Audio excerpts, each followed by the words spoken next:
Hey, I know some of you know I have a YouTube channel. You're entitled to my opinion because I think everybody's entitled to my opinion. That's just the way I am. I want to talk about the term lowballing as used in the insurance industry. Lowballing is used and it refers to a low settlement offer that's issued by the insurance company to save money. That's them money. And it increases their profits by doing that. In fairness, why wouldn't they? I mean, hello, if you ain't cheating, you ain't trying. But I know that's not how it's supposed to be. But insurance is not here to write. It's not an open checkbook, really. So, but when an insurance company issues a low estimate, it's difficult for you to know what do I do now? You might be inclined to just give in and take it and not fight it and not do anything about it.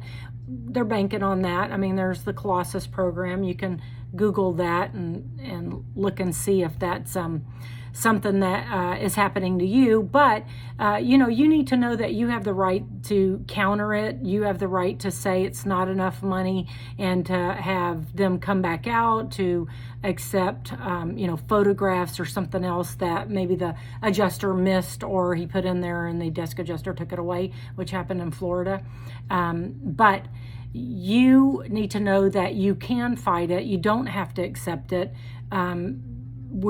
As an adjuster, and I have an insurance adjuster license and a public adjuster license, and I'm a senior claim law associate, and I have a 33-year legal background working in this area of law for about 10 years of that. We are to, try to get it resolved and err on the side of the person most injured, and that would be the policyholder. You don't have as much money as the insurance company, so obviously you'd be more damaged than they are.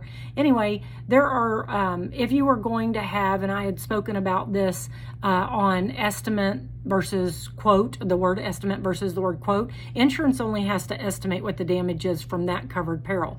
Your contractor is going to call it a quote, and it's what he's going to do the work for. I mean, he doesn't care about insurance. Unless he deals in insurance, he doesn't care about insurance. He's coming and giving you a quote. What do you want done at your house? And that's what I'm going to do. And here's my dollar amount.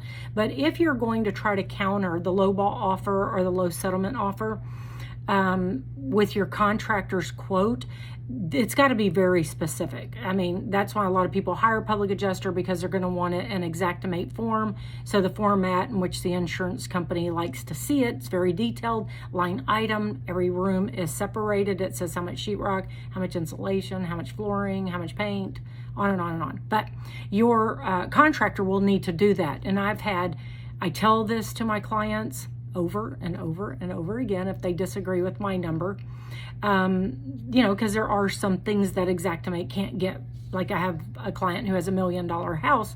They have high-end finishes. That's not the same as somebody with a $250,000 or $300,000 house. This is higher end, bigger, ceilings are taller, more paint, everything's just, exponentially bigger.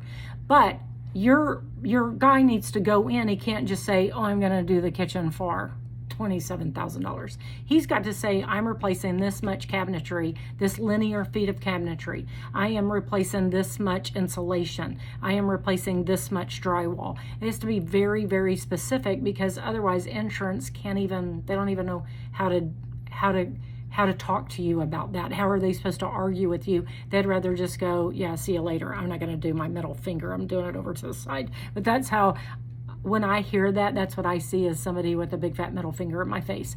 But if you can try to be on their same level, try to do what they're asking you to, which is really hard to do because it's kind of lost. They're telling you what they need. You're trying to figure out, you're asking a third party to give you what they need. It just doesn't always work that way. Anyway, I say hire a public adjuster, but if you decide to do it on your own, those are, little tips that you can do. Mainly, you don't have to accept that offer, that low ball offer. Remember, stay safe and be prepared.